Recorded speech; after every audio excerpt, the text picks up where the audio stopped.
안녕하세요. 인생 후반전의 공감토 그라남입니다. 전 차라리 하우스 푸어는 낫다고 봐요. 그런데 카푸어는 진짜 되지 맙시다. 살다 보면 진짜 뭐 인생 참 답 없잖아요. 별별 문제가 다 발생할 수 있는데 굳이 자동차 때문에 인생 난이도를 높일 필요가 있나 싶은 거예요.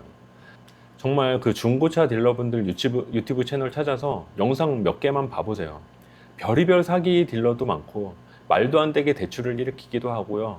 이상한 차 사서 딜러는 나 몰라라 하고 나 혼자서 고치려고 여기 다니고 저기 다니고 시간은 시간대로 돈은 돈대로 스트레스는 스트레스대로 받는 경우가 너무 많습니다. 당연히 모든 중고차가 문제라는 건 아니죠. 그런데 신차 살 때 5가지를 생각해야 된다고 하면 중고차 살 땐 500가지는 고려해야 되는 것 같아요. 제가 중고차를 살 때 문제점이라고 생각하는 거 크게 3가지가 있는데요. 첫째는 사기꾼 딜러가 너무 많아요. 물론 제가 애청하는 중고차 딜러분의 채널을 보면 중고차 시장을 깨끗이 만들려고 굉장히 노력하시는데 이 똥파리들이 끊임없이 꼬이더라고요. 아무래도 중고차는 가격표가 없잖아요. 일반인은 솔직히 시세를 가늠하기도 어렵습니다. 우리야 뭐 차 좀 갖고 연식 비슷하면 똑같은 차라고 생각하잖아요. 그런데 연식이 어떻게 되는지, 주행거리가 어떻게 되는지, 이 자동차의 옵션이 어떤지, 이 차가 그 전에 어떤 사고가 있었는지, 사고가 있었어도 주요 부품이 나갔었던 건지, 범퍼 정도 교체한 건지, 도색만 한 건지, 아니면 판금도 한 건지, 아예 교체까지 한 건지, 침수됐던 차인지 다 따져봐야 됩니다. 중고차의 신뢰를 되찾기 위해 성능장 점검을 해서 표기를 한다는데요. 요즘은 또 딜러와 성능장의 커넥션으로 문제가 좀 있더라고요. 성능장이 찍어준 성능표엔 무사고라고 되어 있는데 알고 보니 사고가 있었고 뭐 이런 식으로요. 아무래도 사고차보다는 무사고차가 좀 더 비싸게 팔 수 있다 보니 그런 어이없는 커넥션이 있는 거죠.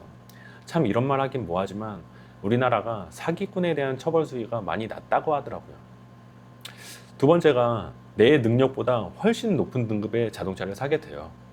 우리가 일반적으로 자동차를 살 때 어느 정도 예산을 정하잖아요.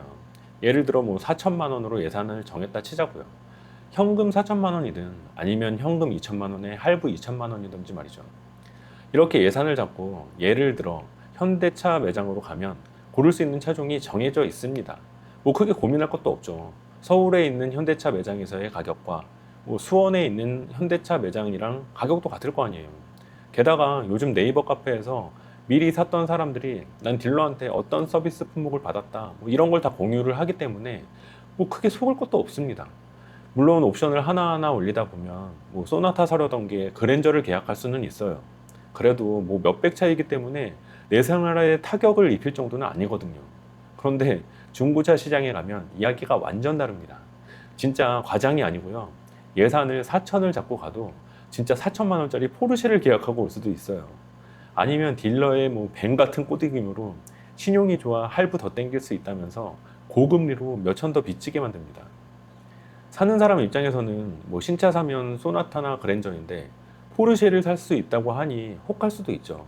그런데 우리 잘 알잖아요. 내가 4천만 원에 샀다고 해도 2억짜리 차는 2억짜리 차입니다. 즉 어디 고장 나기만 하면 그 수리비가 어마어마하다는 거예요. 이거 진짜 감당하기 어렵거든요. 예전 다니던 회사 대표님 차가 벤츠 S500이었는데 헤드램프 쪽 어디인가 교환했다고 하는데 뭐 교환비가 한 400만 원 들었다고 해서 깜놀했던 기억이 있습니다. 여기서 그마저도 제 가격, 제 시세에 샀다면 다행인 거예요. 그런데 어리어리하다가 시세 5천만 원짜리 대출 더 나온다는 꼬드김에 7천만 원에 계약하는 거죠. 그럼 앉은 자리에서 2천만 원 그냥 뜯기는 겁니다. 이게 그냥 제가 방구석에서 소설 쓰는 게 아니고 실제 유튜브 채널에서 중고차 딜러와 사기 피해자가 나와서 해준 이야기예요. 세 번째가 나중에 어떤 수리비가 나올지 몰라요. 신차 사면 좋은 게 뭐가요? 보증 기간 동안 무상 수리가 가능하다는 거잖아요. 전 차를 3번 바꿔봤는데요. 자동차 수리비로 많이 써본 기억이 없습니다. 썬팅은 딜러가 해주고 5년 안에 뭐 점검 등 뭐 들어오면 센터에서 무상으로 수리해주고 심지어 엔진 오일, 에어컨 필터 같은 소모품도 지원해 주잖아요. 제가 얼마 전 본 중고차 유튜버님의 영상에서 어떤 분이 차 나간 지 일주일 만에 시동이 꺼진다고 컴플레인이 들어왔고 그걸 본인은 모른 척 하지 않고 공업사, 서비스 센터 등과 잘 연계해서 문제를 잘 발견해서 해결해 드렸고 고객님도 우리의 적극적인 대처에 만족해 하셨다라고 영상을 올리셨더라고요. 그런데 전 그거 보면서 아니 산지 일주일 만에 고장나서 서비스 센터 갔다가 공업사 갔다가 와리가리 시간 버리고 여기저기 전화하면서 스트레스 받았을 텐데 그럼 이상한 딜러 만나면 저것조차 안 해준다고? 라는 의문이 들었어요. 그 고객은 그 몇천만 원짜리 차를 샀는데 일주일 만에 고장이 나서 몇 주일 동안 차도 못 쓰고 시간 버려 스트레스 받아. 그런데 결국 고쳐준 것만으로 감사해야 되는 상황이 전 좀 이해가 안 가더라고요. 실제로 또 중고차 딜러님 채널에서 다른 사기 딜러가 침수차를 속이고 팔았는데 맡긴 공업사에서도 침수차라고 하고요. 그런데 딜러랑 통화하니 아니라고 우기고 나중에 막 우기다가 화내면서 법대로 하라고 하더라고요. 아니 왜 기분 좋게 차 사서 이런 험한 꼴까지 봐야 되는 건지 전 이해가 안 갔습니다. 이렇게 되면 차는 차대로 못 쓰고 돈은 돈대로 나가고 스트레스는 스트레스로 받아야 되는 거잖아요. 그래서 전 중고차 살 때 우린 무조건 뭐 리프트 띄우고 미세 누유까지 다 확인해 드린다고 광고를 해도 이런 거 신경 쓰는 것 자체를 제가 싫어하기 때문에 별로 와닿지가 않더라고요. 이렇게 말씀드리면 어떤 분은 그러실 거예요. 신차 살 형편이 안 되니까 중고차 사죠 라고요. 그런데 한번 영상 봐보세요. 신차 살 형편이 안 돼서 중고로 컨버터블 외제차 사고 비싼 차를 삽니까? 처음 부분에도 말씀드렸듯이 안 그래도 앞날을 모르는 인생인데 굳이 자동차로 인생 난이도 더 높이지 않아야 된다고 생각합니다. 중고차는 너무 변수가 많으니 정사야 한다고 하면 신차로 내 예산 범위의 차를 사는 게 맞다고 봅니다. 3천만 원짜리 차는 수리를 해도 그 정도 수준의 수리비가 나오고요.